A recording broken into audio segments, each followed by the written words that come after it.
Today we have a match between Shane Thibodaux and Jonathan Daigle. The match starts with them already rolling. We're a little late with the camera, but let's get to it. Alright, so far we have Shane on the bottom playing some kind of, well, he rolled underneath for an omoplata. So Jonathan would really like to, oh, he lost his base, and Shane rolls him over. So Shane trapped his right arm as he was kind of moving in the omoplata. Look at Jonathan smiling. These dudes have a fun time when they're rolling.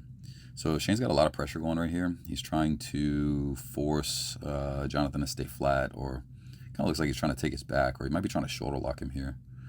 But Jonathan's playing a guard that he actually learned from Dan Camarillo, where he keeps the foot on the bicep to use that as an escape into a spider guard. So he's doing a good job of keeping that grip, and Shane is just trying to make pressure. It looks like downward with a knee on belly in order to be able to help break that grip, but Jonathan keeps a real tight grip here. It's tough to break it. So he's playing some inverted guard here. Now, one thing Jonathan could do, well, he can't do it now, but when he started tilting Shane with that foot in the armpit, sometimes you can get really good sweeps going to where you sit up with the foot in the armpit and you take the guy's elbow to the mat. So that's an option next time, Jonathan. And you can actually play it where you actually grab his foot and arm on the same side and rotate him over. Works pretty well.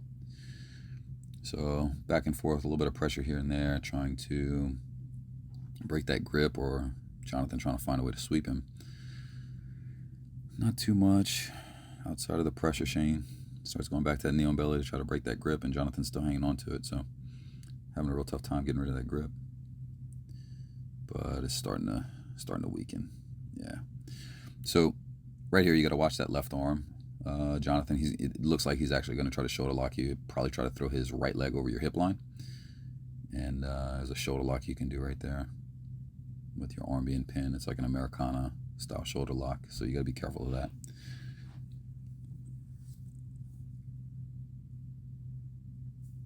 So from here, to kind of get out of that, man, it's a tough move once you're flat, but just fight to get your elbows back to your ribs, bumping your hips, moving a little bit. And Shane's playing this north-south position. I think he's looking for a bread cutter choke or a paper cutter, whatever you want to call it by. I think he may end up circling his right hand underneath and grabbing that collar grip. So he actually did take that shoulder lock, I believe, that we were talking about earlier. So Jonathan come up top, start forcing that pass. Yeah, get around those legs.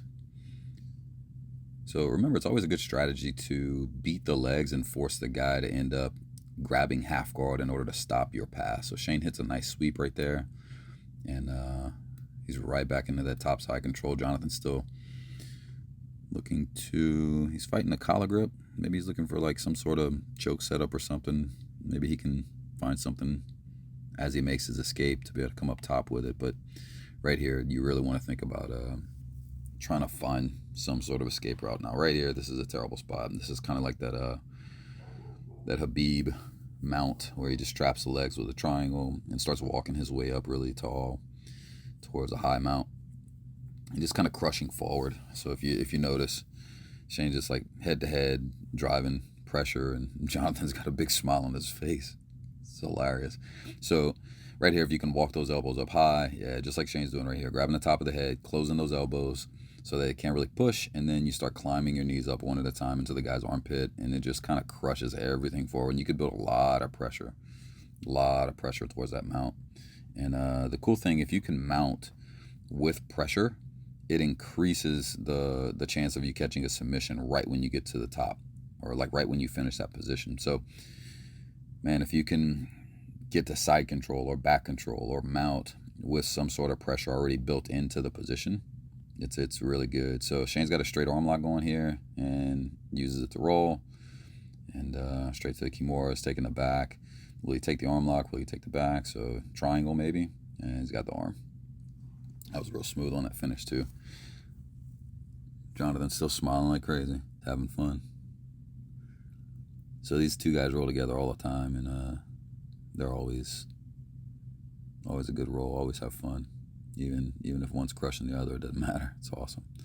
So Jonathan's playing that foot on the bicep again, and yeah, Shane clears the grip, goes through with a knee cut, and Jonathan ends up getting his half guard back. So He gives it the mount, and I'm not sure what he tapped to right there. I don't know if that was just shoulder pressure that he tapped to. Oh no, the round's up. So rounds up, and thumbs up from Jonathan, and yeah, good roll.